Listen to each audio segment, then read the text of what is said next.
Ribbon Politika, okay pa rin sa mga maanuman flood control project.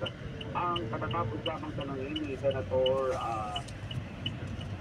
Bato de la Rosa ay ang MG Samintan Construction, kung saan ito ay sole proprietorship company at ang nagsalita ay si Marjorie Samintan.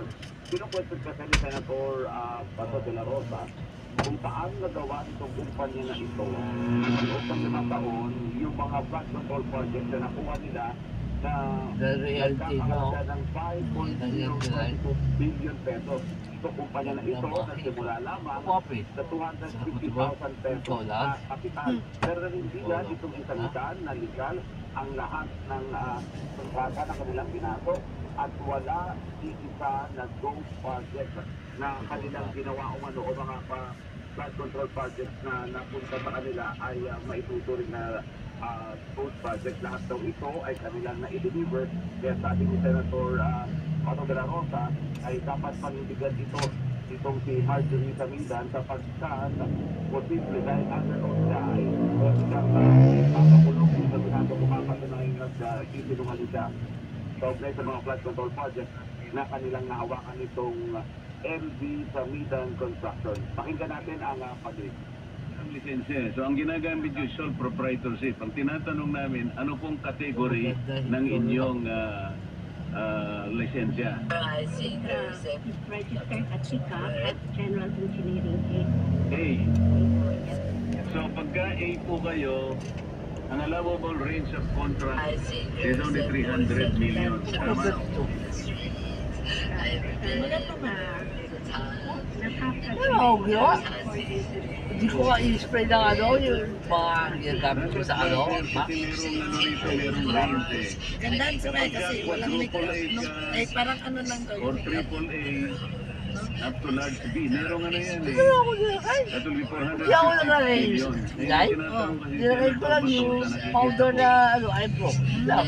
Nakakakuha Wala ka ako. ba more than Hindi ako lang alam. 300 million? Diba? Hindi na ganyan. Wala. Hindi, kasi lalabas ito. Bata nga, wala akong sa Ay, isla. ilong, nilagyan mo. Oh, parati ba? With the category A, nakakuha ka ng Ganda nga more than pagkabagay. 300 million, then you Gusto will ni be Maya pag ganyan ilong mo. just flying. Kasi sinasabi na parang So, duro. nakakasiguro ka Kasi Pero ngayon, wala na pa hindi sa ka sinabi. nakakuha ng 300 ano million. man. Isang single Ganda project daw. Your Honor. Di ba yan ang usapan, Mr. Chair? Sir, for a category A contractor with an equivalent size range, So, they ang can bid up sinasabi to niya, 200. hindi siya nakakakuha ng more than 300 million. Tama? Isang project forward, Your Honor. Senator, but Yeah, well, just be sure, ma'am, kasi in the span of 3 years, 5.022 billion. Pag Okay, asa. i-detalye natin yan, baka mamaya may lalabas dyan na more than 300. Si Papi nga sa hikaw na maganda. I'm just Siyempre, pati niya sa kasi pag ang ginawa mo, pinrecap mo, ito yung Oh, yan. splitting of contract. Halimbawa, 500 million. Ang ginawa mo in cahoots with the DPWH district engineer, 100, 100, 100. O, in-split mo yung contract. And you were able to circumvent the law.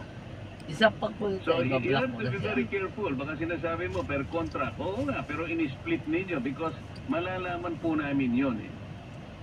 In the end, you will be confronted with the reality na nagsinungaling po kayo dito. Kaya sinasabi namin kanina pa, yung totohanan lang. So, wala kayong in-split na contract? Wala po, Your O Honor. sige, tingnan natin. Senator, Yeah, Mr. Chair, according to records, ma'am, you have 58 flood control projects totaling to 5.022 billion. So, siguruhin po ninyo na out of the 58, walang lampas sa 300 ton. Otherwise, Sabi mo yung turo ko. 58 flood control projects.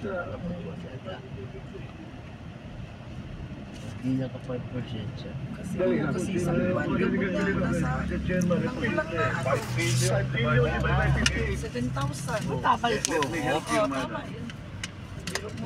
2024, ilan po ang flood control project 20,000. ninyo? 2024, last year. I'm not Dito aware na lang of the po. numbers, but Oh, may McDo dito.